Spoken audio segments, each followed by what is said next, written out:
Welcome back to Normal Ireland Live. I'm Callum, aka Political, and I'll be your host this evening. And making her Normal Ireland debut as a guest this evening, I'm delighted to be joined by Letitia Holland. Tisha, how are you doing this evening? I'm good. How are you doing? I'm not so bad. I'm not so bad. How are you feeling? This is your first time on Turn Left Normal Ireland. You I excited? can't I can't lie, it's a bit nerve-wracking, but yeah, no, I'm excited to get stuck in with the topics. Fantastic. You'll be fine. Luckily for you, we've got some incredible followers and a great team behind the scenes as well. So you'll be absolutely fine. So, coming up on the show this evening, the Labour Party have restored the whip to 4 of the 7 MPs who were punished back in July for voting on an amendment to the King's Speech. Donald Trump uses another executive order to attack the trans community. Reform UK, the Liberal Democrats, and the Green Party are in uproar over cancelled elections. And the Israeli army have been told to prepare a plan for Palestinians to leave Gaza amid the next stage of ethnic cleansing. As always, we love to hear what you guys have got to say. So please comment as we go. We'll be responding to some of your comments later in the show. Now, for our first story of this evening. The Labour Party have restored the whip to 4 of the 7 MPs who were suspended back in July after voting for an SNP motion on the King's Speech calling for the 2-child benefit cap to be scrapped, a policy which would immediately lift over 300,000 children out of poverty. The 4 MPs with restored whips are Richard Bergen, Ian Byrne, Imran Hussain, and Rebecca Long Bailey. John McDonnell, Apsana Begum, and Zara Sultana, however, still remain suspended. And guess what? They found out through the media. Yeah, sharing the article to Twitter, Zara Sultana said, I've just found out from this article that my whip still hasn't been restored. Turns out speaking up for Palestine is still a punishable offence. She has, of course, continued to use her platform and her voice to stand up for Palestinians and call out the government's inaction in the face of genocide. Apsana Begum, whose experience with domestic abuse was used as a political football by some within the Labour Party in an attempt to remove her as an MP, yes, this is the level of cruelty that we're dealing with, also found out via the papers. Taken to Twitter, she said, I found out in a news article that I've not had the Labour whip restored, which was removed for voting to scrap the 2-child limit. Almost half of all children in my borough grow up in poverty. I want to be clear. I will always stand up for the people of Poplar and Limehouse. Now, speaking on the issue, the third still suspended MP, John McDonnell, said, Pleased my colleagues got whipped back, but disappointed Zara and Apsana haven't yet. Relaxed about my own position, as I've made clear I don't expect whip back until we know whether police are to charge me following recent Palestinian demo, after which I was interviewed under caution. Now, Tisha, firstly, what do you make of the way in which the Labour Party have handled this? I mean, surely it's just common decency to let your colleagues know if they're continuing to be suspended before you tell the press. Honestly, I'd say it's shocking, but seeing the way that they've treat the people on the left side of the Labour Party, it comes as no surprise. Look at what happened with Faiza Shaheen. It's they are by doing this, they're just going to continue to isolate the left base, and people are going to end up pulling away from Labour. I think it's absolutely abhorrent that they found out through the media and have had no prior warning to this.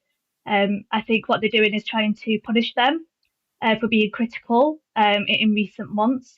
You know, everything that's happening with Gaza, um, Zara speaking out, the fact that also she's voted against um, the winter fuel allowance. It's just, yeah, it is punishing them. And there's a wider issue here, right? I mean, we'll speak in more detail about the latest news out of Palestine and Gaza later in the show. But Zara Sultana is right, isn't she? I mean, speaking up for Palestinians is still a punishable offence in the Labour Party, as, so it seems, is standing against child poverty. It really, really frustrates me, this situation. I mean, both of these women have faced horrific Islamophobia. They've faced violent threats and a barrage of abuse from many corners for being brave enough to stand against government decisions that support genocide, or leave children in poverty. I mean, surely any Labour Prime Minister should be promoting these MPs, put them in the cabinet, not punishing them. Yeah, no, absolutely. And it's what we're seeing at the moment within society and how like Muslims and women are being treated. I mean, there's literally a national emergency of violence against women and girls, and this is the sort of rhetoric they're putting out there by isolating them, by not telling them what's going on. Um, and it's not like it's this whole idea that they're going against Labour. They are, like you said, wanting to get children out of poverty, scrapping Yeah. the two-child benefit cap would make an immense difference. It's yeah, 300,000 children overnight will be lifted out of poverty if that was scrapped. exactly, exactly. Yeah, I worry that, you know, I mean, with John McDonnell, it kind of makes a bit of sense because obviously we've had that incident recently the other week at Yeah, the Palestine March where the Met Police claimed that a police barrier was forced through, and that people were in breach of conditions. I mean that accusation, by the way, has been disputed by many people who were there, including John McDonnell, Jeremy Corbyn, Zach Polanski, Deputy Leader of the Green Party, and others who were all present for that demonstration. Have all said that the way that the police and Yvette Cooper, the Home Secretary, have claimed that protest went isn't the way that it actually happened. But it makes sense, doesn't it, that if John McDonnell's, if he's been interviewed under caution by the police, then it makes sense for the Labour Party to wait until a decision's been made regarding what's happening with that. But the only thing that I can see that Sultana Begum and Zara Sultana have done to cause any form of problems for the Labour Party since the suspension is to speak out in favour of things that any any Labour MP should be speaking out for, in favour of legislation that's going to reduce child poverty and speaking out against the government when it comes to stopping a genocide in Palestine. I mean, do you think Labour have changed their values because they were once a party that cared about these things? And when they take action like this, I'm beginning to wonder whether or not they are. Absolutely. And it was one of the things in the lead up to the election that made me move away from Labour because I no longer see them being a party on the left like they used to be by the treatment of, Dan Abbott, Faiza Shaheen, what was in Zara Sultana and Afsana Begum. It's the very things that they are advocating for and fighting for are the things that I used to be able to look at Labour and say, yes, this is what they're about. It's about, people on the poverty line already on, suffering from that, versus like what we're seeing in terms of the wider society, the community, the demographics. I don't recognise them anymore. And I think I've read some articles about this where they're saying that some Labour sources are saying they basically, because they're showing non-compliance and uniformity with the wider, looking like, right, we're going to be supporting these things from Keir Starmer's side, that they're punishing them for quote unquote not bad behaviour.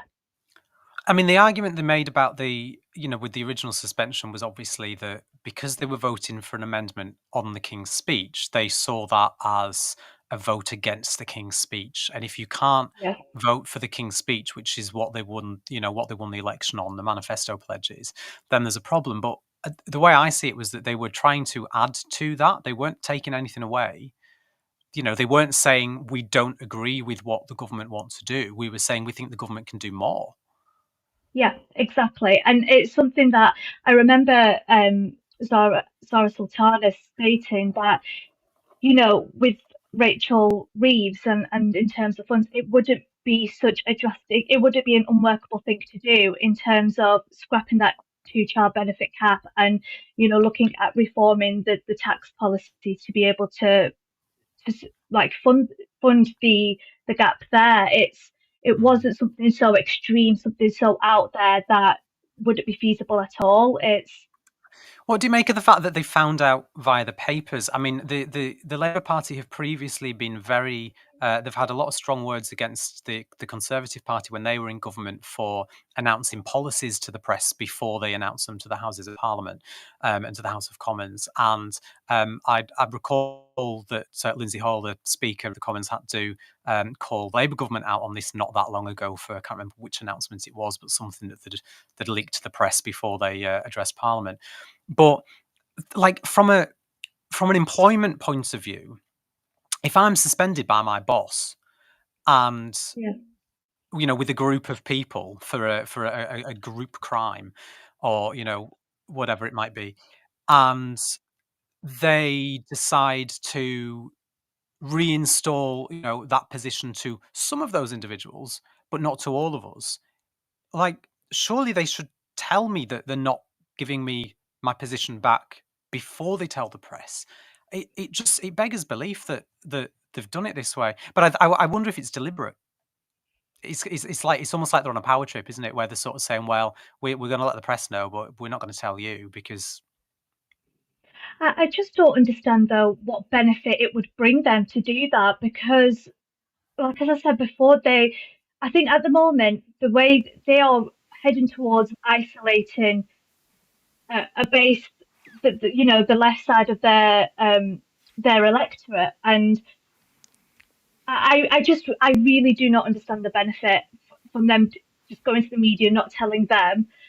We wouldn't in our workplaces find that acceptable. Why do they think people are going to be okay with that? I'm just really confused by it all. And like I said, it doesn't shock me though, because we've already seen this happening before the election with other members. And do you, yeah, and I suppose what you're alluding to is the general attack on the left within the party that the Labour Party have got. I mean, we saw it when they were in opposition, when Rebecca Long Bailey was suspended from the shadow cabinet. We've seen it during the election. I mean, we saw it with Diane Abbott when she almost wasn't even allowed to stand as a Labour MP. We saw it with Faiza Shaheem and others who have stood up, particularly on issues around Palestine. Um, but I'm yeah, just, I think. Oh, go on. I was just, um, I was just thinking actually, do you think that they're doing this to be more attractive towards the right leaning, and it's seen as right, they're this no nonsense, if Yeah. you speak out about it, if you go against us, we're going to shut you out. I think there's an element of that. But I mean, Reform UK have made a whole thing about claiming Yeah, that this government is a socialist, left-wing socialist government. And they're absolutely not, because if they were, we wouldn't be here, criticizing them in the way that we are. We'd be supportive of the things that they were doing because they'd be doing things right and the way that we need them to do things. But they're not. They're absolutely not a socialist government. They're just another repeat of the years of neoliberalism that we've seen under the Conservatives that we're now getting from Labour, and it's no different. It's no change. But because the right is saying this is left wing, this is socialism, I wonder if Starmer and his team are sort of going, well, if we can really attack the left as well as solidifying our position within the party, it also sends a signal to those who believe that we are left wing that actually we're not, because all the people that proudly call themselves socialists and lefties are being discriminated against, I suppose, within the party. yeah, So it'll yeah, certainly send a signal. yeah, Yeah, that's what I'm thinking is maybe the reason why they've done that. it would make sense. But listen, I think we need to move on because we've got quite a lot to get through this evening. So moving on to our second story. President Donald Trump has signed an executive order banning trans women from competing in women's sports. This is another step in his mission to dehumanize and discriminate against trans people, after many reports came out earlier this week of trans people being denied passports and having documents held by authorities. Let's take a look at Trump signing this executive order. Secret Service is worried about them. If we have to worry about them, we have big problems. Okay, do you want to do this? Watch what I do, and then I'm going to give you some pens, okay? You ready? What a nice picture this is, huh, Governor? You ready? We'll do a good job. Wait, let me press that. I want to make this a really good signature because this is, this is a big one, right?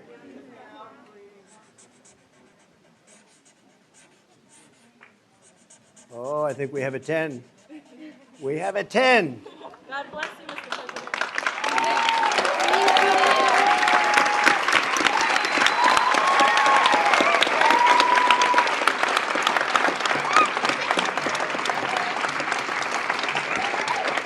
Pretty good, huh?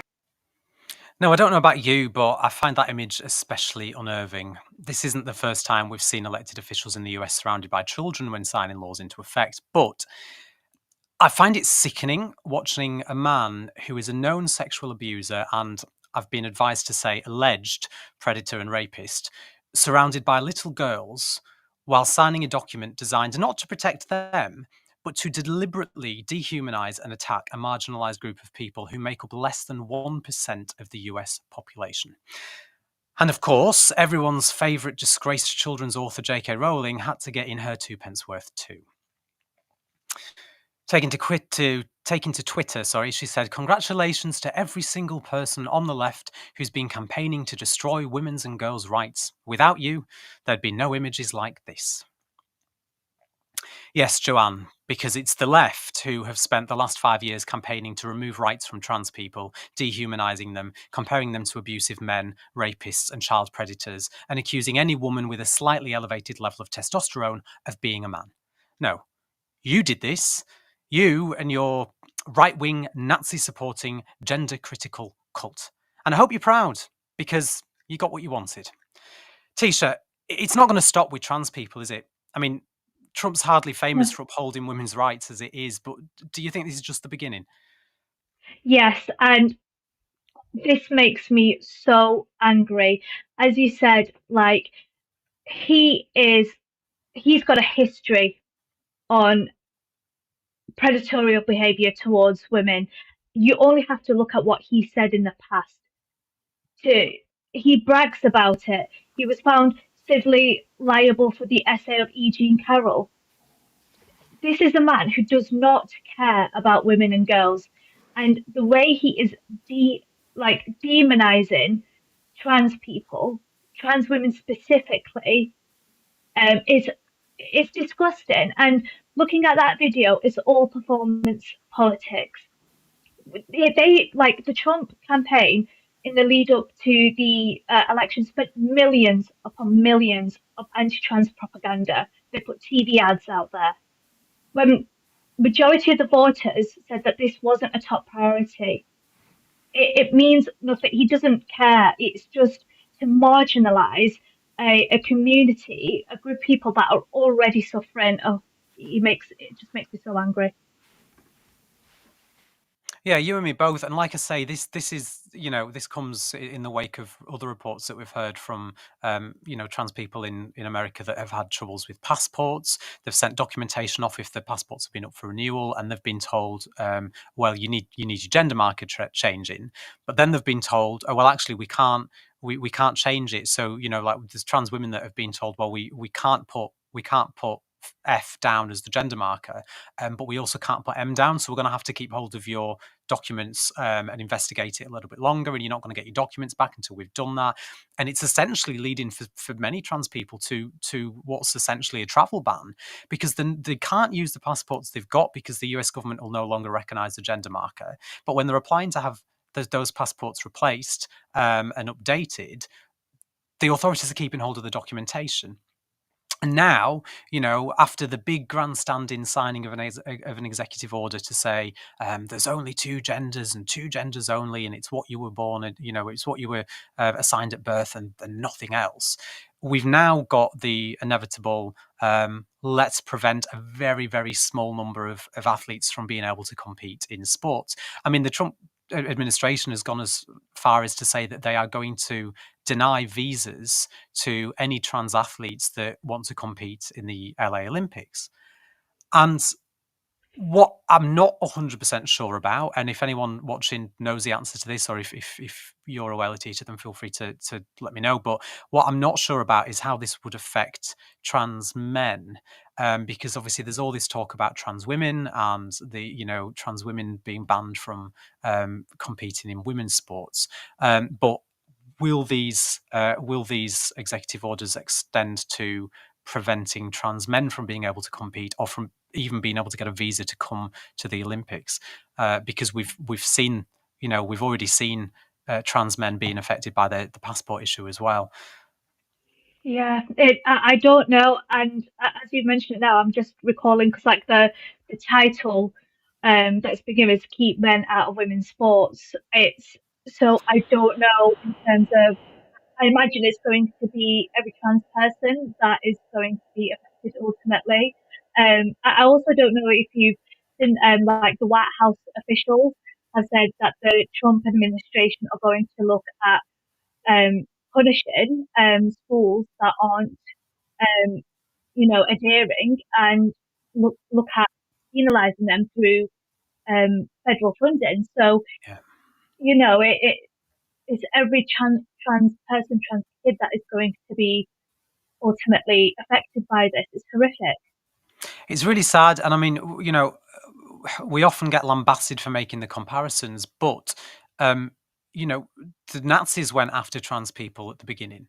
They attacked a hospital that had medical research into to trans people and people with different gender identities. They burnt millions of papers of research documents and medical medical investigations looking into trans people and gender identity and differences in how people see themselves with gender and gender dysphoria, etc.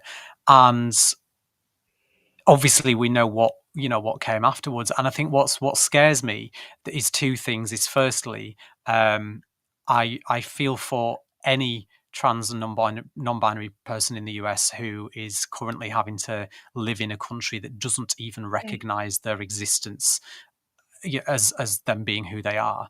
But I also fear where this is going to lead to, because we're what is it, the 6th of Feb, so we're what, 2 weeks, 3 weeks into, not even into, Trump's second term in office, and we are already seeing him go all out on attacking the trans community. We're seeing him go all out on attacking minorities. He wants to put 30,000 what he's calling illegal immigrants into what's essentially a concentration camp in Yeah. Guantanamo Bay that at its peak held 800 people.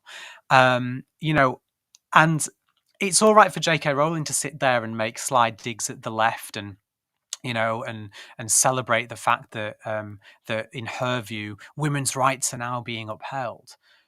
But like you said, this is a man who has been found liable in a court, by a jury of his peers for I think the exact wording was sexual battery via penetration. And he's now the savior of women and girls because he's telling trans people that they're not allowed to exist and they can't compete in sports. Really? Honest, J.K. Rowling, she makes me so angry. Like she talks about women's rights, and as you've mentioned, look at who Donald Trump is. And if you really care about women and girls in sports, you would look at the issues that they're facing in terms of the lack of access, um, safety, the fact that Caitlin Clark, who's a basketball player, her salary was around $338 compared to Victor, who was getting $55 million. There are so many things that are happening in women's sports, but yet I don't see J.K. Rowling talking about that. It's And just that's it's that's so targeting. true. That's so true. I Yeah, won't name them because I don't want to. I'm not.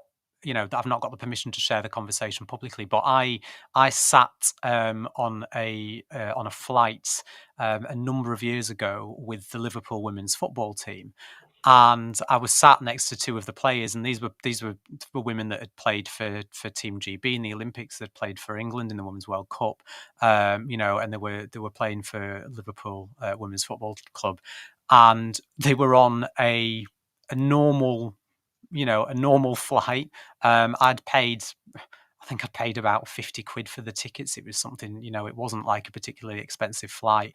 And they'd been playing a match, and I was sat with them coming back, and I was talking to them about, women's sport. I follow football not a bit. I might watch England if they're playing in the World Cup, but that's about it. So I was really interested. I was like, oh, so what's it like? And I just assumed, that they surely they must be on the big bucks, like the men are.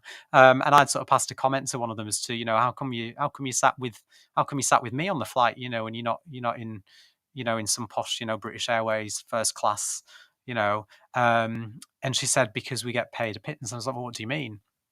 And she'd said that a starting salary when she started with that club was it was pathetic. She said it wasn't even the average wage. She said it was something like £16,000 when she first started. That went up to about 26, and then obviously as she's played in for England and GB or whatever, she's been paid a bit more. She had to, well, I don't want to say who she was, but she put it this way: she had to put hours in a family business in order to help pay her bills when she wasn't playing football. And this is a player that's playing at like an elite level. So we're completely digressing from the topic, but I think the fact that people like J.K. Rowling and even people like Trump, and we see it with with other politicians in the UK as well, who are really quick to talk about how much they want to protect women's sports, but the only way they can do that is to discriminate against trans people. Yet they say absolutely nothing about the massive disparity in pay. And don't get me wrong, I don't think professional footballers should get paid anywhere near the amount they get paid anyway. But there is something wrong when you've got men playing for the men's team of the same club getting paid, in excess of £250,000 for one football match, and you've got the women not even making that, in 10 years. Yeah, it just demonstrates, like I said, it's so disingenuous, and they are using women's rights to target like just a hate campaign against the trans community, and Well, it's they've used that. Sorry to interrupt. They've used that to attack women who are not trans women. yes, They've used that to attack yes, cis women in sports. We yep, saw it. We saw it with Amen Khalif, the yep, boxer, who who didn't meet the gender critical cult's definition of femininity. Therefore, oh well, that must be a man. That must be a man trying to cheat. And it's like, no, it's not a man. And we saw it with Barbara Banda, the footballer. The same thing. And they're very quick. This is what I was saying in the opening to this, where they're very quick to decide that a woman whose testosterone levels might be a little bit higher than average, or who might have a sexual a sexual development condition they were born with at birth, or some other form of condition that affects their hormones. They're very quick to call those individuals men and hound them out of sports, despite the fact they are cis women, yet claim to be the upholders of protecting women in sports. Yeah. exactly, and it really, like, it's frustrating and disheartening to see, like, when the articles came out about this, the people in the comments, and how, whilst this is horrifically happening in the US, we're seeing the impacts of it in the UK, and just the brainwashing of people, where it's everyone's like, we want Trump to be here, and it's common sense. It's not common sense. And honestly, I can't reply to every comment. I just have the urge to just It's go at everyone. But this is It's dehumanization, and it's a deliberate attack on a minority group. And we will come back to Trump and some of his other views shortly, but I am going to have to move us on. So 5.5 million votes have been cancelled this May after Labour have cancelled local elections to keep reform out, or at least that's what Nigel Farage is saying. But it isn't quite true, because the elections haven't been cancelled, for one. I mean, local elections in local elections, let me start that again. Local elections this May in 9 areas have been postponed until next year while local authority shake-ups take place to allow for more devolution to these areas. But Farage was so angry that he staged an entire press conference on this issue. Dictators cancel elections. Farage responds to 5.5 million votes being cancelled. Sign the petition now. I mean, you'd be mistaken for thinking that this is just Farage doing his usual moan and groan about anything and everything. But the Liberal Democrats have called it a stitch-up too. Taking to Twitter, Lib Dem leader Ed Davey said, "The delay of so many local elections is a disgraceful stitch-up between Labour and the Conservatives. Where elections are still happening, the Liberal Democrats will campaign hard to build on last year's historic election wins and give communities the strong voice they deserve." And even the Greens have tweeted with a statement from co-leader Adrian Ramsey that said, "The Green Party is urging the government to protect democracy, allow these long-planned elections to take place, and get around the table with politicians of all parties to discuss how to make devolution work for people in local areas across the country." Now, you tell me, maybe I'm missing something, and please do tell me in the comments if you think I am. But surely, rather than spending taxpayers' money in May for elections that will have to be rerun 12 months later when the bodies that the elections were held in are scrapped and will no longer exist, surely it will be better to do as the government have done and allow a handful of areas to postpone the local elections for 12 months. I mean, some of the criticism has come because the government say it could take up to 3 years for some changes to new local authorities to be implemented. And I understand the concern if it is going to take that long. However, despite that, the government are still committing to 2026 elections. I mean, Letitia, what am I missing? Why waste taxpayers' money for an election for a local authority that will no longer exist a year later when they can wait and they can hold the elections once the changes have been made? I mean, what do you think? Is this a denial of democracy, or is it a good way to not waste taxpayers' money? I think it's a good way to not waste taxpayers' money.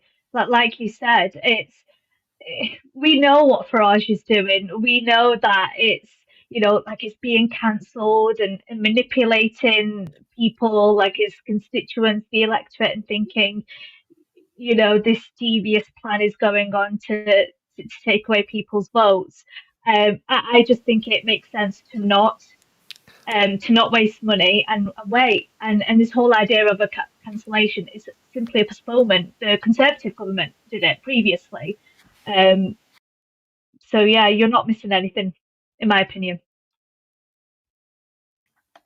I mean, I feel like there must be something, because if the Liberal Democrats and the Green Party are also against this, then it's one of two things, isn't it? There either is something glaringly obvious that I'm just not understanding about this, or it's just political posturing.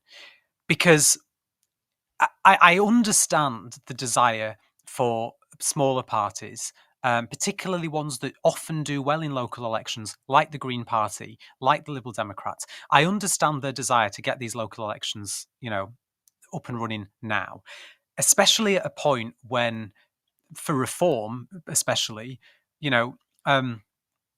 support for the Labour Party is at a pretty low level, considering they've not that long ago won an election. And yes, you would want to get your councillors elected as soon as possible. It's a great way to stick two fingers up at the government and say, "Ha ha, look at us. We're getting elected. You're not. Clearly people have changed their minds." I get it. I totally get it. But the whole point of this restructuring is I mean, in part, it's to, some of the areas are going to be grown slightly, so some of the local authority areas are going to be bigger than they currently are.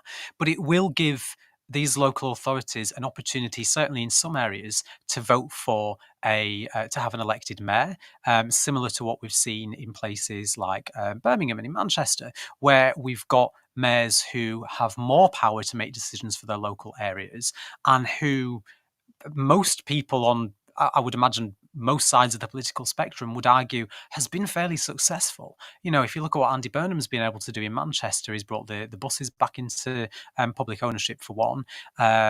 He's done a lot of great stuff for public transport and for social issues within the area as well. And he's been able to do that because he's had more power. And the government say that these shake-ups are designed to allow more power, more devolution, and to allow local areas a bigger opportunity to make decisions for themselves.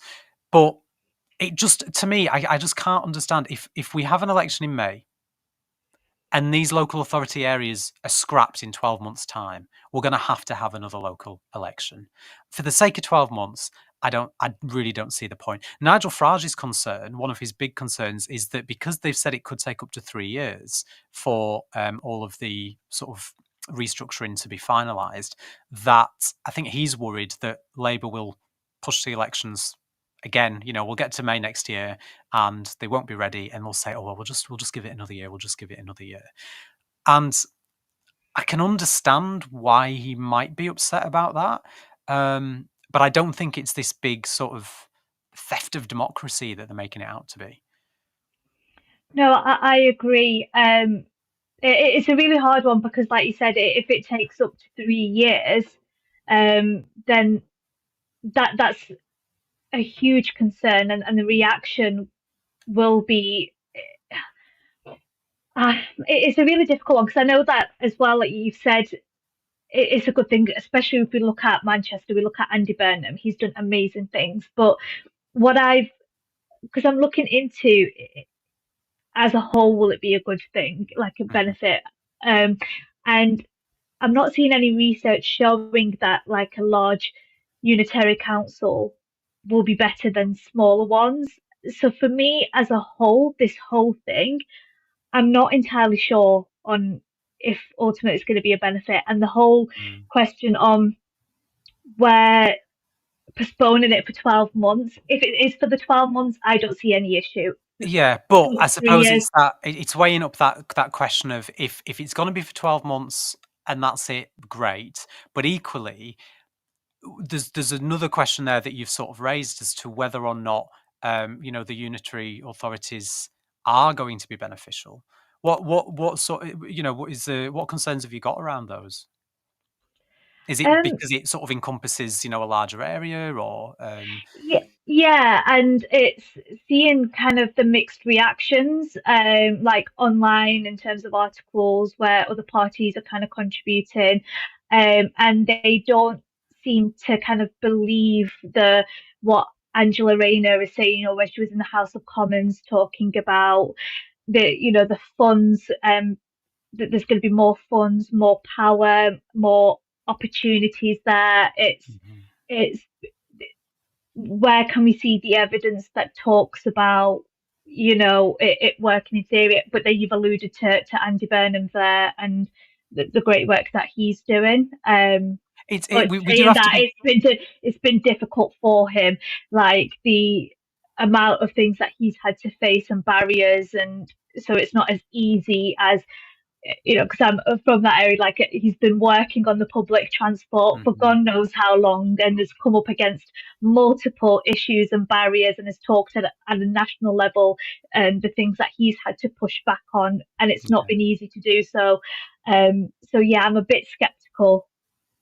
Yeah, I mean, we do have to, be careful, of course, when elections are moved or cancelled. I mean, we saw the Conservatives when they shaped some of the boundaries, essentially gerrymandering with the political system in order to encompass areas that had more Conservative voters in an area that would have maybe gone to Labour. I mean, it clearly didn't quite work for them. And any changes to our democracy and the structure of our democracy should be scrutinised. It's only fair, particularly if it could be seen to be benefiting one party over another. But despite the fact that this is taking place in some areas where Reform believe that they've got a good chance of getting councillors. I understand that, but there are also areas that have been talked about for this reform for a while. It's not like Labour have just come along and said, right, Reform are going to win in these areas, so let's cancel elections there, but allow Oh them to yeah. happen everywhere else. I mean, realistically, if Labour were that, if Labour were willing to go that far and cancel elections just to stop Reform, surely there wouldn't be any elections in May. Surely they'd say, because there's other restructures happening in other areas that are still going ahead with elections, but they're just maybe further along the process or whatever. So I, I But get the exactly. frustration, but It wasn't a reactive thing. That's what Nigel Farage will want to make out. It's because of Reform's popularity that this is happening. This is yeah, not a reactive policy. The paper has been there. Like, this was the plan. Like, we knew in the lead up to the election, Labour had this plan to yeah, do so. But of course, Farage is not going to miss the opportunity to make it out like he's being, attacked, and okay. it's because of Reform and the polls, and they're going to win these get these councillors in. But yeah, But people also are going to fall for it. some areas aren't having an election in May anyway. Yeah, Like Cumbria, for example. They're not having local elections because they've recently reshaped the way that things work. They got rid of, they've changed the constituency makeup. Those boundaries have gone, but they've also changed the way the council runs. It's Cumberland Council now rather than Cumbria County Council. And they've already had elections for that, and they voted a council in, and they're in now for a term. So it's not as if I get that they were elections that were due, but it's not as if everywhere in the country is having an election in May. There are some areas, yeah. that won't be. But I asked for some of you guys in the comments to let us know your thoughts, and I think it's probably time to go to our comments. Curtis, do we have any comments, or have people switched off? Oh, we can't hear you, Curtis. We can't hear you. Hang on.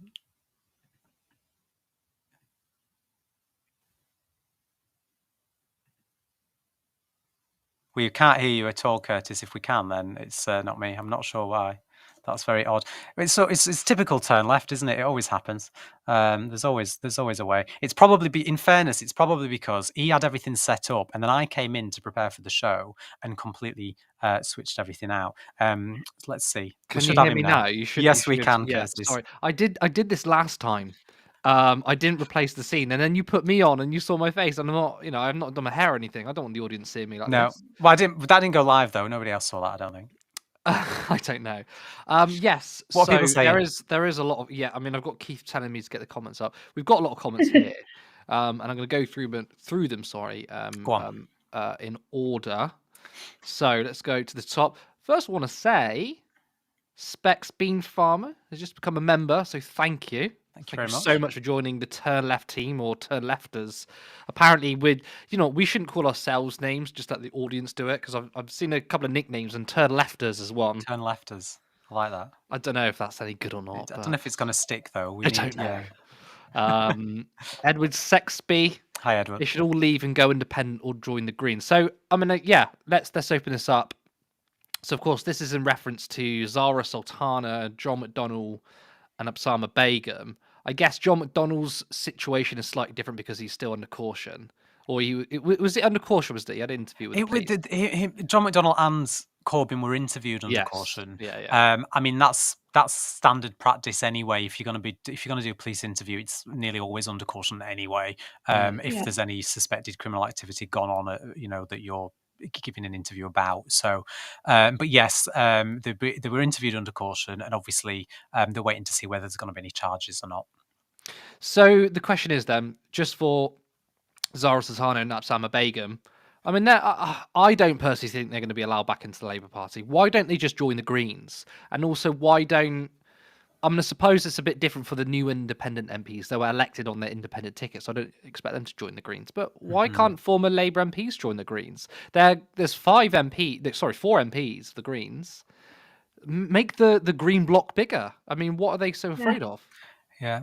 I suppose it's a question for the leadership, isn't it? I mean, I'm sure the Green Party wouldn't be opposed to some of them joining. And actually, I believe that prior to the election, certain individuals, some people that that stood on independent tickets, that maybe didn't get elected as well, were approached to see if they wanted to join the Greens. I know that some conversations had gone on, but obviously decisions were made the way that they were. But it makes more sense, doesn't it? I think starting up a new party, of a new left-wing socialist party at this stage, particularly when Reform are getting a lot of the populist vote on the right, it seems a bit dangerous to me. What do you think, Letitia? Yeah, no, I was going to say the same. I think if we look at the political landscape at the moment, not just in the UK, in Europe, we've got Germany coming up soon, and what we're seeing in America. I would prefer them to go to Greens, and we really start to strengthen the left side, like, get strong people in Greens and form that. If you have them independent, whether it's an independent party or individually, it just weakens the position. And we need to think about long term. We need to ensure that reform doesn't go on the rise. I think so. I mean, Curtis, there was rumours, wasn't there, before Christmas of Jeremy Corbyn announcing a new party. Has anything else come of that? I've not heard anything So myself. these rumours are basically unfounded. There's a new political party called Collective, and Mhm. Pamela Fitzpatrick, she was the head of the Peace and Justice Project. I think she's heading this new political party. And Jeremy Corbyn went to one of their talks. There's nothing been announced that he's joined a new party, so I think that's a load of rubbish. I don't even know if Collective is going to get off the ground. It doesn't make sense to me to start a new political party again. Look, people think that the Greens aren't socialist, and it's true. The Green Party are not a socialist party. However, to me, the more important thing is that they're a democratic party. So if they're not a socialist party now, get all the socialists to join and turn it into a socialist party. The big problem with the Labour Party is that they weren't democratized. So I don't really care what political party you are. If you're a democratic party, there is there's a pathway to change. And actually, there is something that was very clear to me, as regular viewers to the show will know, that I covered Green Party conference last year, and something that was clear to me whilst there was that there definitely felt like there was a shift. I mean, there was some within the party that maybe weren't so happy about it, but there is definitely a shift towards those socialist policies now, and we're seeing that both in the demographic of people that are becoming members, the demographic of people that are being active within the party. But I think we're also seeing that at the top. I mean, you know, Zach Polanski, for example, he's definitely a socialist. I don't know if he's used that word to describe himself or not. He probably has. But if you listen to what he says, if you look at the things that he advocates for, the socialist policies, right? And we need more of that. And the Green Party definitely has more socialist policies, certainly than any other party at the moment. But it worries me that Reform are trying to convince people that this current Labour government are socialist, because if people believe that, are they going to want to vote for an actual left-wing party, or a party that proposes actual socialist policies? Well, I don't. I mean, we laugh at them when they do this, but I don't think I lean into that too much because the Republicans in America did the same thing with the Democrats. I mean, they called Obama a bloody communist, which he's clearly not. And I think, I mean, we were discussing before we went on air, that Reform are trying to import a lot of right-wing talking points from the US. First of all, socialist isn't as a dirty word over here than it is in America. Mm-hmm. But also, if you ask most people what does socialist mean, you won't get an answer, or you'll get multiple different answers. The most common one you might get is, are people caring about each other? That's about it. But I don't think it's an effective attack line against Labour. It's up to the left-wing parties to be more proactive and better with their campaign messaging, Yeah. so that people just ignore Reform when they say, "Oh, Labour's socialist." I don't know who they're speaking to though, because most people are going to be like, "Okay, I don't really get it." Yeah. What else have we got, Curtis? So Jim's speak, Gaza Hi, Jim. ceasefire has only been a couple of weeks, and already the death toll from finding bodies has risen by 50%. Of course, obviously, this is the so-called ceasefire deal that Donald Trump got signed with Benjamin Netanyahu. It was never a ceasefire deal, was it? It was a kind of a way of placating one side, i.e., the Palestinians, and sort Yeah. of giving false hope out whilst Israel still continues its onslaught. And obviously, as we heard very recently by Trump, that he wants to ethnically cleanse Gaza. So really Yeah, good we're going to point come from on Jim to that in Speak, a though. moment. Yeah, good point from Jim Speak that the bodies have risen. I don't know if anyone else wanted to comment that at all. I think you've said it, Letitia. Is there anything you want to add to that? Yeah, no, you've said it, yeah. Flow Snake. I hope the ones who do get it restored will refuse it until the others do too. I mean, do you if okay? So Starmer turns around and says, "Zara, Absala, John, you can have the whip back," and they turn around and say no. As cathartic as that will be, I mean, what's that going to do? And I don't know if it's going to convince anyone else to. I think Flow Snake might mean the other four that have had the whip restored.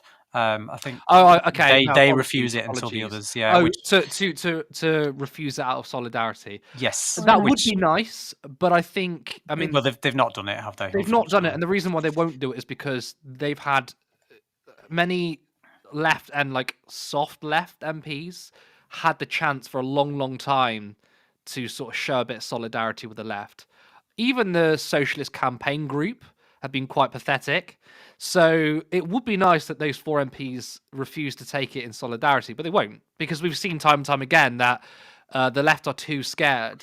Because there's a lot of people that voted to keep the two-child benefit cap, not because they the wanted problem to, because they is felt like they had to do it. Yeah. the problem is though is that, and I mean you mentioned the Socialist Campaign Group there, they genuinely still believe, and to be fair, I mean I've like Jeremy Corbyn literally said this to me many years ago when I was he'd already been suspended from the party, and I was wavering. I was a member of the party at the time, and I was wavering. What do I do? What do I do? And I asked him directly. I said, Jeremy, do I stay in the party or do I resign? And he said, stay and fight from the inside. And when I spoke to Dawn Butler at Labour Party conference last year, I told her that I'd since left the party because I'd had other conversations with her previously, and she was like, "Oh no, you need to come back and help us fight from the inside." And a lot of what the Socialist Campaign Group are about, and they say this quite a lot at any of the events that they hold, is we need the socialists in the Labour Party so that they can fight from within the party to change the party. But the problem is that we did that. We got Jeremy Corbyn elected to the top of the party, and then the other people within the party spent every ounce of their being making bloody sure that we would never get a socialist Labour government or even a remotely left-wing one. And I get that, but because they have that sort of we need to stay and fight from the inside, I think that's what's making them be quiet on this and what's stopping them from speaking out. Because, you know, if the rest of the Socialist Campaign Group come out and tweet and make statements and you know, call out in solidarity for those that are suspended, are they going to get suspended too? Letitia, I mean, are you? I love asking people this question, but are you one that still believes that you should stay in the party and fight? I mean, I've crossed that bridge now. I now say there's absolutely no utility being inside the Labour Party. But do you think that if you, I don't know, be kind of a coward, quietly sort of plod along until Starmer's leadership falls, and maybe there's an opportunity? I mean, obviously, the left have always been sort of locked out in the party for a long, long time. And then Jeremy Corbyn became leader. So, I mean, are you sympathetic to that argument, or are you kind of like me, like there's absolutely zero chance anymore?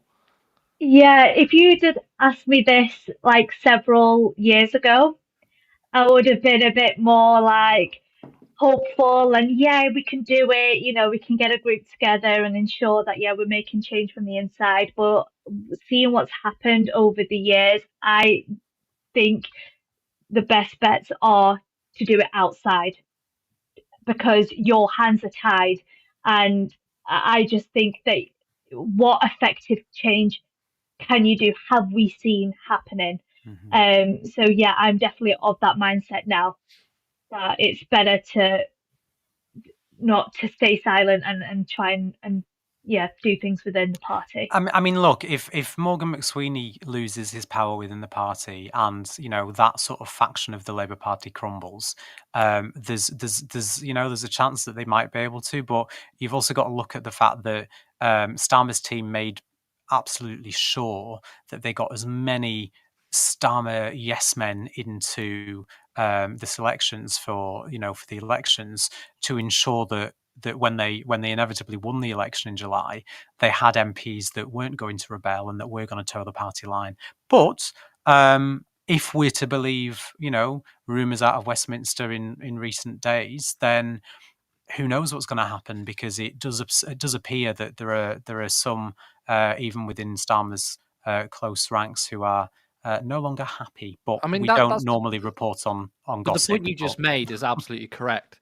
They've like reshaped the party and future-proofed it for the right. So they've got all the yes men. I mean, all the MPs now under Starmer are complete duds. There are zero people with charisma, ideas, talent. They are just yes men, men in suits that basically will follow Morgan McSweeney till hell and high heaven, right? And also internally there's no one left. They've hollowed out the Labour Party. So I no longer believe that if you wait 10, 20 years, the left can rise again. I think that ship has sailed. And I think actually we on the left should do our best to destroy the Labour Party. Yeah. We should move on to some more comments, I think. Yep. Let's get another one up.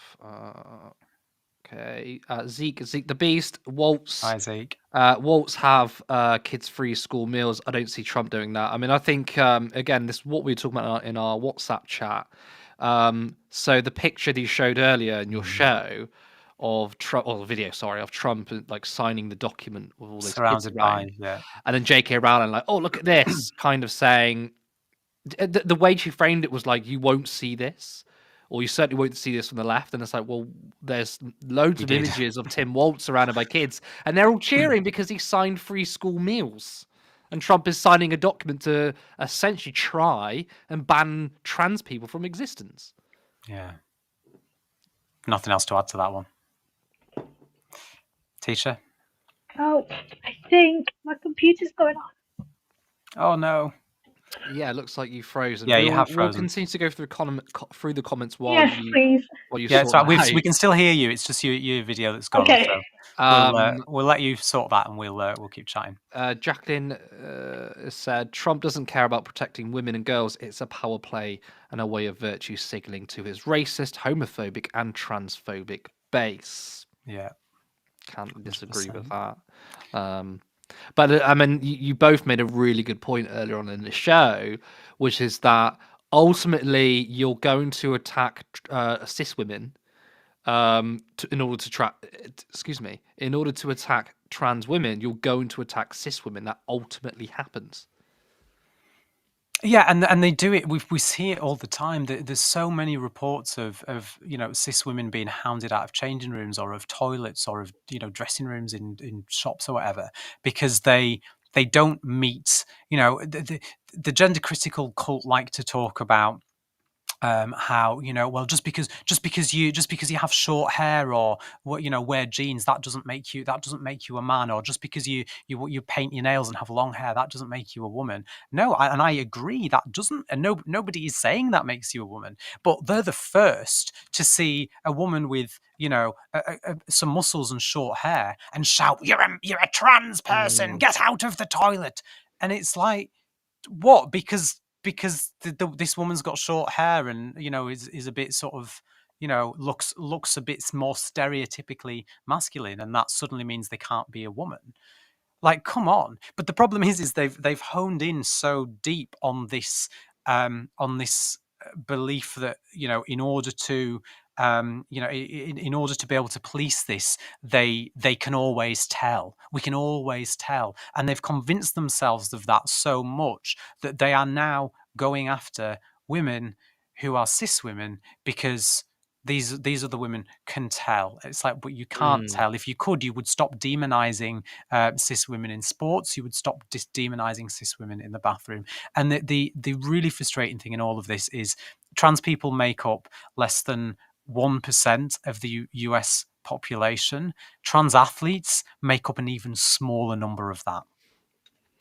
Yeah, Letitia, I know you obviously cut off for a bit there, Yeah, I think but we've got your back. we were just saying how, I mean, you both made this point, but in order to in order to attack trans women, you ultimately attack cis women. And also, when it comes to, obviously, this is to do with sports, it's such a minute number. They're expending so much time and energy, the people on the right, to attack a small amount of people. And then you get people like J.K. Rowling, who's a cis woman. Yeah, I mean, that's basically her entire politics now. But they ultimately come for cis women. And obviously, vice versa, trans men and cis men. 100%. I agree with everything that Jacqueline put there.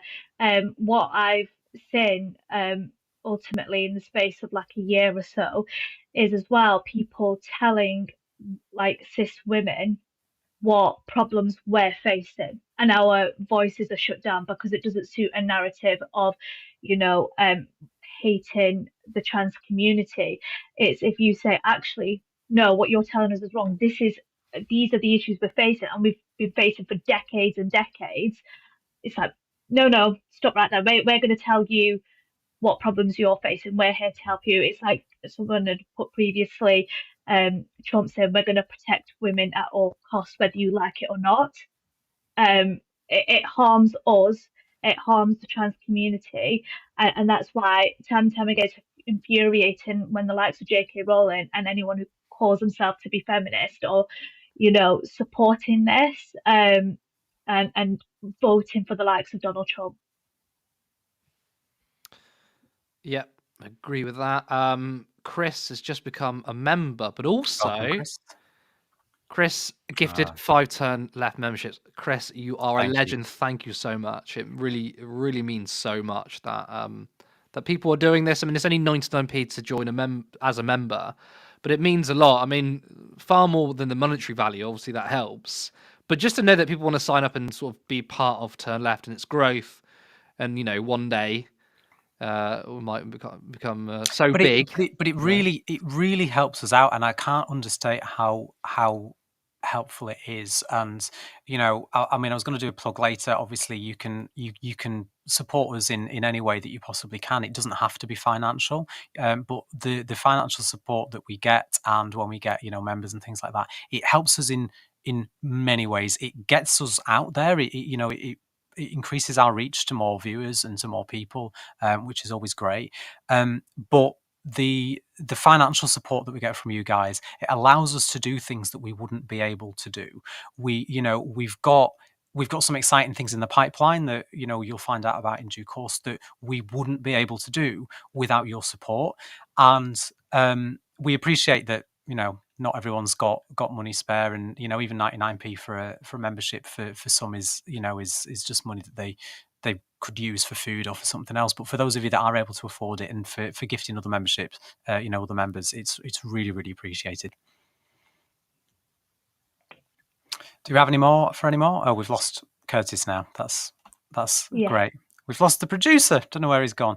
We probably do have some more. We are going to have to wrap up shortly, but let's have a look. What else have we got in here?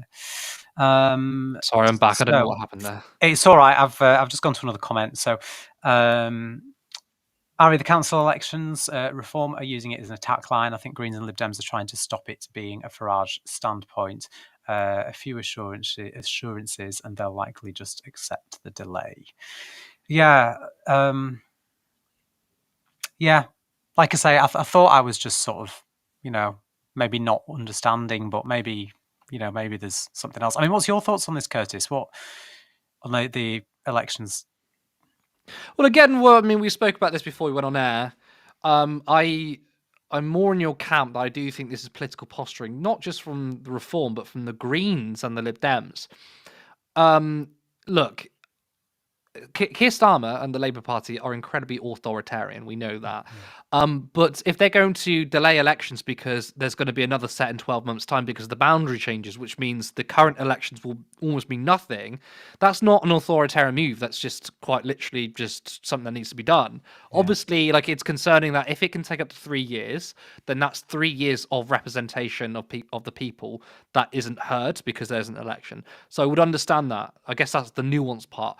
But it's more about the political posturing. And of course, Reform take any opportunity to make a huge issue. I mean, the guy, Farage, wants to make a press conference out of bloody everything. And it works. It's batshit crazy, but it works. Surprised that the Lib Dems, and well, I would say I'm surprised. They're not. They're a political party at the end of the day. And of course, the Green Party more aligned with us in terms of policy, but it doesn't mean that they're above political posturing. That's just the game. So I understand it. My slight worry is I've always believed at Turn Left that when we criticise the Labour Party, we do it when it's just, when it's warranted. We don't need to criticise the Labour Party for something they don't need to be criticised for, because there's plenty of things to attack Labour on.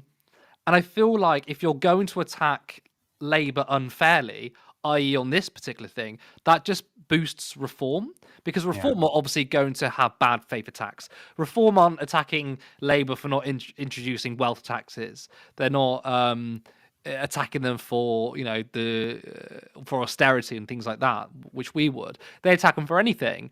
And when you kind of allow yourself to do the same thing, which the Greens have done more than once, because obviously they're political rivals, I get it, but I also feel like that just kind of plays into Reform's hands. Which I know a lot of people may disagree on that one, though. Yeah, do you think like it legitimizes their claim? So if, like, you know, Farage is putting out there's these cancellations happening and, you know, making this big thing out of it, and then you've got the, you know, the political posturing from Green and Lib Dems, people are going to look at it and say, well, look, these parties are also alluding to the same thing, and therefore, like you said, people are going to be it just grows support for Reform. Yeah, I know, and I think people might say, well, it's kind of it's small fry because Reform are growing anyway, and that's probably true. It's probably not a big deal, but I just think, though, like, I don't know, it's they need any excuse they can use to say, see, we're right. They're gonna use, and people are gonna laugh. Because I don't think anyone's going to go, the Green Party criticised Labour on Farage elections, and then go, oh, well, I'm going to vote Green. Farage even tweeted. Sorry to interrupt you, but Farage even tweeted, and he said something like, "Oh, it's probably the first and only time I'm going to say this, but I agree with Ed Davey," and he retweeted, and that does help them. Because, well, I mean, to kind of finish the point, though, like, if the Greens join in on the attack line that Labour are cancelling elections, because Reform are the most vocal one, given that they've got the most media time, the more money and stuff, and clearly when you think of cancelling elections, people are going to think about Reform. They're not going to think about the Lib Dems or Greens. So when the Greens kind of bolster that argument, I don't think people are going to go, oh, well, I quite like the Greens for saying that. No, they're just going to go to Reform because they're the ones that are the loudest. The things where the Greens will benefit from is on policy and left-wing messaging, which is that, well, Reform, Tories, Labour, all part of the billionaire class, and the Greens aren't, then people are going to think, okay, billionaire class, these political parties, Greens aren't. So I don't see how this really benefits the Greens. But again, it's probably just something that doesn't need to be over-analysed. It's just another political party attacking another political party. It's not. It's not. No, I agree. Controversy. Curtis, I am aware of time. We do have one more story to get through, but are there any other comments that you want to we do? highlight? Yeah, we'll go from quickly. Let's see where we left off. I just picked one from the list. So. Yeah, Keith Prince says, I do think that Starmer is running scared of an electoral drubbing over the May elections. I mean, yeah, he's going to get an electoral drubbing, but, like, is that the reason behind it? I don't know. I mean, for as much as I hate Keir Starmer, I don't think he would just try and rig an election if it's not favourable to the party. Like what? That's an untenable position because you're going to have local elections sometime, and you're not exactly winning much political capital by delaying elections. So I do think like them delaying elections is like they're legitimately doing it for the reasons they believe. It's just not that big of an issue, really. Anymore? Jacqueline, I've almost caught up because I think she's watching behind. Letitia is a great guest panelist, new Turn Left member, by the way. Yes, I'm glad you've joined us tonight. Thank you so much, Jacqueline. Everyone's so kind. I don't think Jacqueline's the only one that's been singing your praises in the comments. Actually, Oh, No, there's been a few. Yeah. Jonathan Laycock, it's not devolution, it's centralisation. Rayner is continuing Tory policy. Here in Cumbria, we had reorganisation imposed by Michael Gove. Now we are having a mayor imposed with no referendum. Cumbria, yeah. So these changes to the local councils. Okay, but hang on. Good. Sorry to interrupt, Curtis, but I just want to correct something though. What Jonathan's saying about having a mayor imposed with no referendum. There was a referendum when it was when the constituencies were different, because Copeland had a referendum to have a mayor elected, because I remember I lived in Cumbria at the time and I remember the referendum. So what essentially what's happened in Cumbria is you've had a Copeland mayor that was an elected mayor who the first person that won was an independent who then defected and became a Tory. And when the shake-up happened recently while he was still the mayor, they lost the ability to have the mayor of the area. So I get what you're saying. It's not, it covers a wider area, but there was technically a referendum in certainly some areas in Cumbria to say that they wanted to have a mayor, and people did vote for it. Obviously, that might not be the same in other areas where they're being told they have to have a mayor, or if you lived in, say, Allerdale, or one of the other areas that's now in Cumberland that wasn't Copeland at the time. But I do think in Cumbria there has already been one. But sorry, Curtis, I just wanted to that's fine. Mention that. It's just the same sort of thing. Shannon, if Labour were polling better, the elections would go ahead. Starmer and co are terrified of how awful the results will be. Sort of same sentiment. So there's a lot of people in chat who think that this is part of their unpopularity. Sorry, Curtis. I've just seen Jonathan's comments. So yeah, so I see why Jonathan raised it, because Jonathan lived in the area that wasn't included in the area that had the referendum. He was in the other bit that's now been sort of taken in, which makes sense.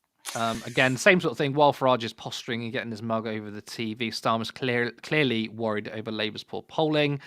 And good friend of the show, Jim Speak, has gifted 5 Turn Left memberships. Thanks, Jim. You absolute hero. I tell you what, Jim, you're always the first one to comment usually, and you crack a little joke. We always appreciate that. We might not always say it, but we see it. But we definitely appreciate the 5 Turn Left memberships. So thank you so much. Thank you. Becca A, really getting a lot from our new co-host Letitia. Great job. Come again. Thanks, Becca. There we go. Everyone's so lovely.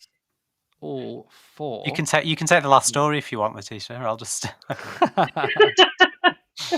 send it over to you. Oh dear, but no. Thanks, Curtis. Thanks for that, and thanks to all of you for commenting as well. Yeah, as we mentioned, obviously, we do really appreciate all your support. Turn Left is still a voluntary organisation, and if you'd like to support us, you can do so by going to turnleftmedia.co.uk/support. You can, gift memberships like you have done, or you can simply like, comment, share our content. We appreciate the financial support, but if you can't do that, you don't have to. We don't expect it. You can support us in many other ways, and engaging with our content is really, really helpful. And if you've got the time to, if you can go back onto this video once we are finished and leave a little comment on the replay as well, it really helps get the show seen. So let's move on to our final story of this evening. We are going back to the US. Donald Trump yesterday suggested that the United States should take control of Gaza and relocate its entire Palestinian population. Meeting with Israeli Prime Minister Benjamin Netanyahu at the White House, where Netanyahu gifted Donald Trump a golden pager. This, of course, is a reference to the pagers and walkie-talkies which Israel hid explosives inside, knowing that they would be carried around in civilian populations before detonating them and killing 37 people, including 2 children. Many experts said that this attack was a breach of international law, not that Israel cared, and many people, including myself, call it a terrorist attack. During the conference, Trump argued that Palestinians should be moved to neighbouring countries like Egypt and Jordan, insisting that they would ultimately embrace the idea. Despite opposition, Trump dismissed concerns, claiming his deal-making abilities would persuade Arab countries to accept displaced Palestinians. He described Gaza as unlivable and proposed its redevelopment into the Riviera of the Middle East, suggesting a long-term US presence there. This morning, Israel has directed its military to prepare a plan to allow Palestinians to voluntarily leave Gaza, with the Israel Defense Minister stating, "I have instructed the army to prepare a plan that would allow any Gaza resident who wishes to leave to do so to any country willing to accept them. The plan will include exit options through land crossings as well as special arrangements for departure by sea and air."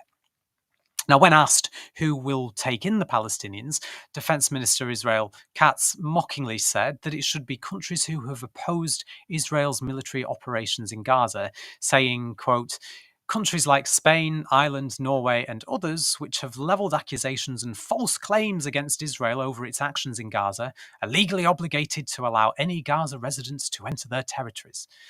Their hypocrisy will be exposed if they refuse to do so, and there are countries like Canada which has a structured immigration program that have previously expressed a willingness to accept Gazan residents." Multiple countries swiftly rejected any plan to displace Gazans and rejected taking them in.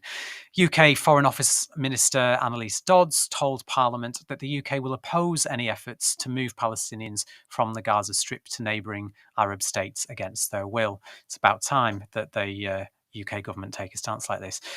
She said Palestinians must determine the future of Gaza with support from regional states and the wider international community.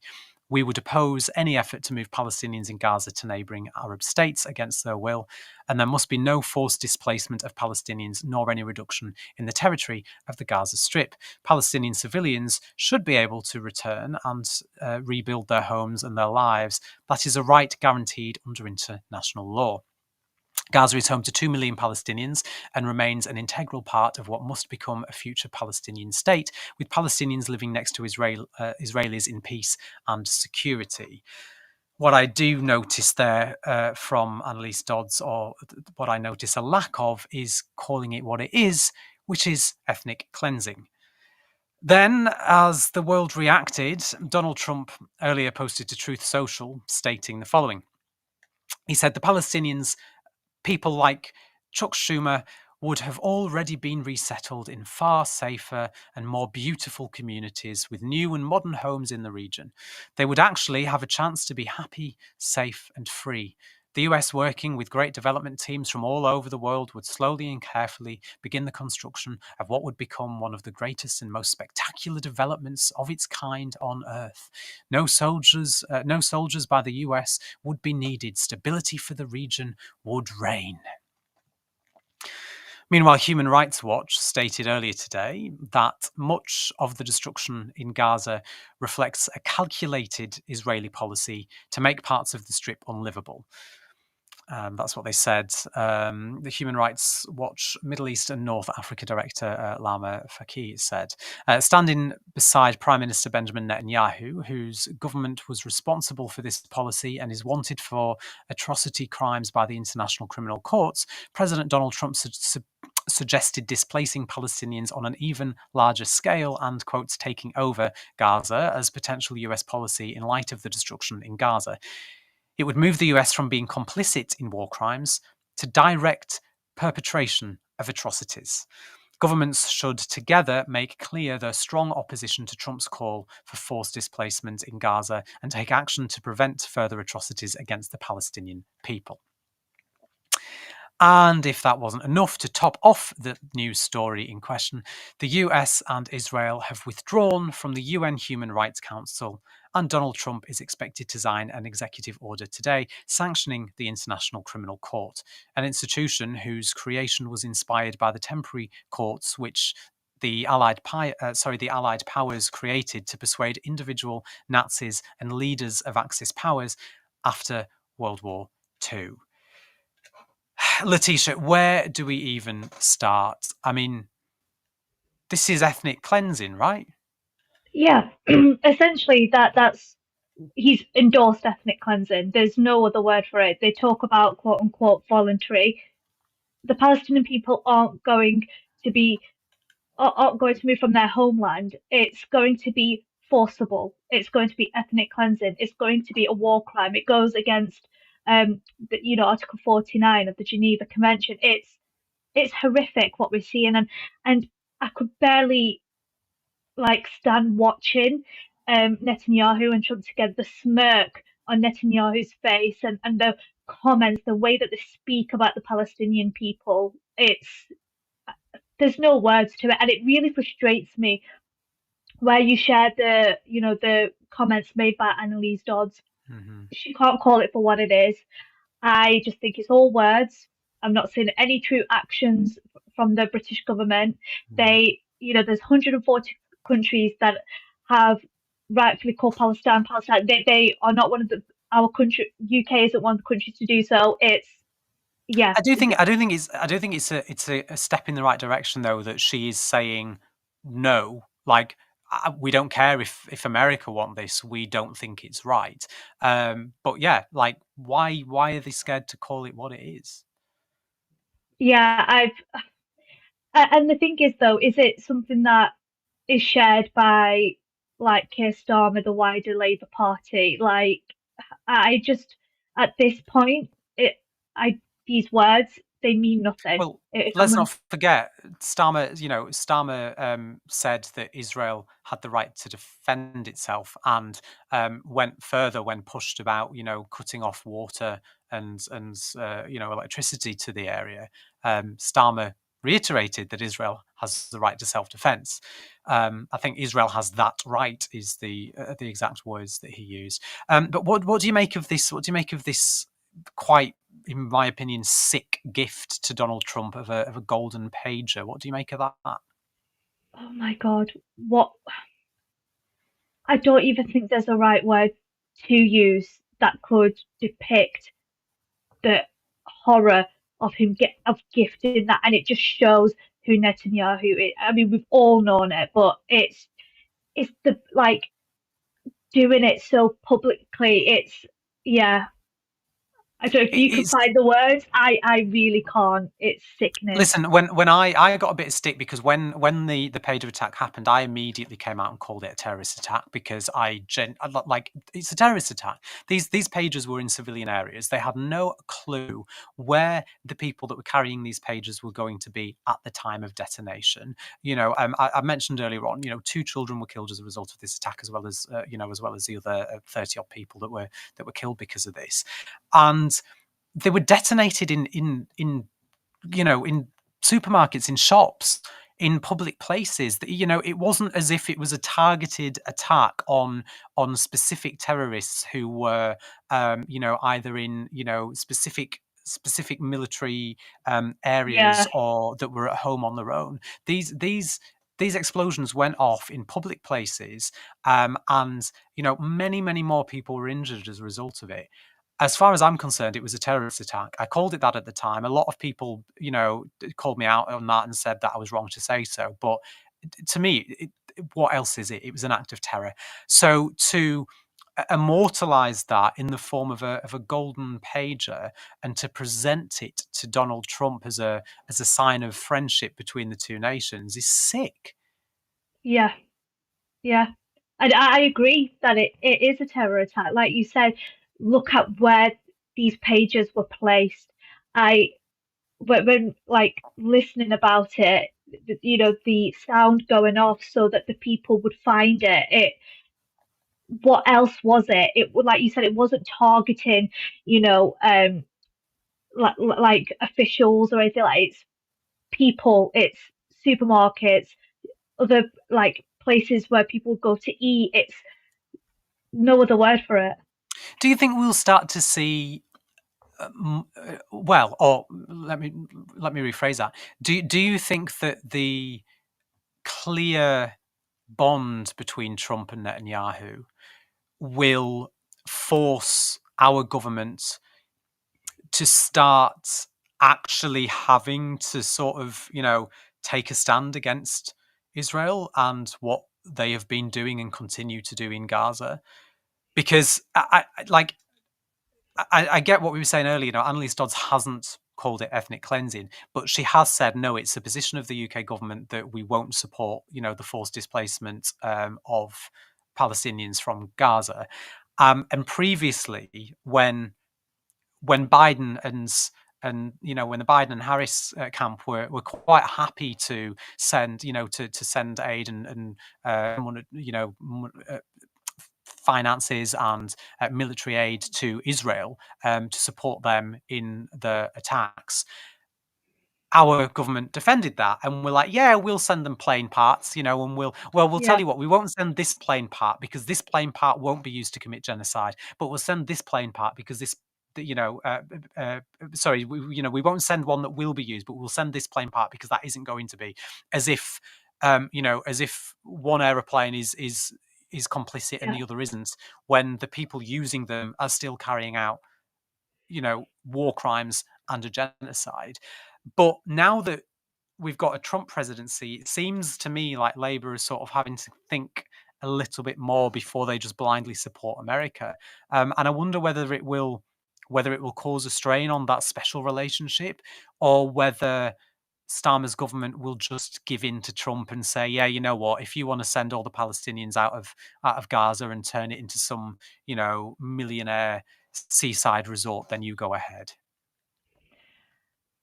I think inevitably there will be a strain, but I also think the other point exists as well at the same time. I think America and Israel together are these two powerhouses that look at the brazenness of giving that sick gift.